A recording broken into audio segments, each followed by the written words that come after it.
মন এই বানানো কথা। তো চলেন আমি আপনাদের কিছু প্রমাণ দিচ্ছি, কিছু ভিডিও দেখাই, তাহলে আপনারা বুঝতে পারবেন। ভিডিও শোনেন। যে আমার আর শফিকের যদি ভিডিও যদি পোস্ট হ্যাঁ, তোর শফিকের ভিডিও যদি আমার ফোন থেকে যদি পোস্ট হয় বা আমি যদি পোস্ট করি, এই ভিডিও তোমার চাই আর কারো কাছে নেই। হ্যাঁ, আমার কাছে শফিকের কারো কোনো নেই, আর তাহলে তুমি তো ফোন থেকে এডিট করে দিবা।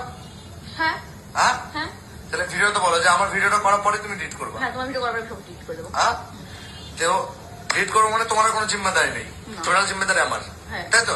তাহলে এই ভিডিও যদি পোস্ট হয় তার জন্য দায়ী আমি রুবেল। তো আপনারা দেখতে পেলেন। আর আমি আপনাদেরকে কিছু একটা রেকর্ড শোনাচ্ছি, একটা ছোট করে, এর রেকর্ডিংটা শুনেন। আমি বিয়ার খেয়ে মাথায় টাচ খেয়েছিলাম, বুঝলা তো? তুমি সেটা ফোন করছো, স্পিকার দিতে ফোনটা হয় বলেছো, তার লেগে কেটে দিলাম, বুঝলা? বাড়ি এসে করলাম ভিডিও আপলোড দেবো রাতে 12টা 1টার দিকে, বুঝলা তো? কোনো ভিডিও কখন আপলোড দেবা? 12টা 1টার দিকে, মানে হয়েছে তোমার কি বলবো, ওই ভিডিওটা এডিট করা হয়নি এখনো, এডিট করবো, দেখ না কি ভিডিও আপলোড দিই।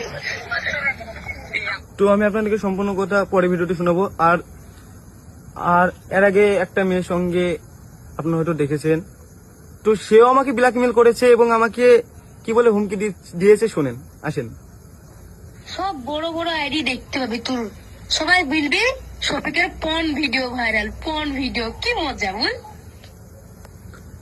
তো আপনারা তো দেখতে পেলেন। আর সত্যি কথা বলতে গেলে আমার কোনো ইচ্ছা ছিল না যে নিজের মান সম্মান নিজে নষ্ট করব। আপনারা অনেকে বলছেন যে ভিডিওটা আমি পোস্ট করেছি ভাইরাল হওয়ার জন্য।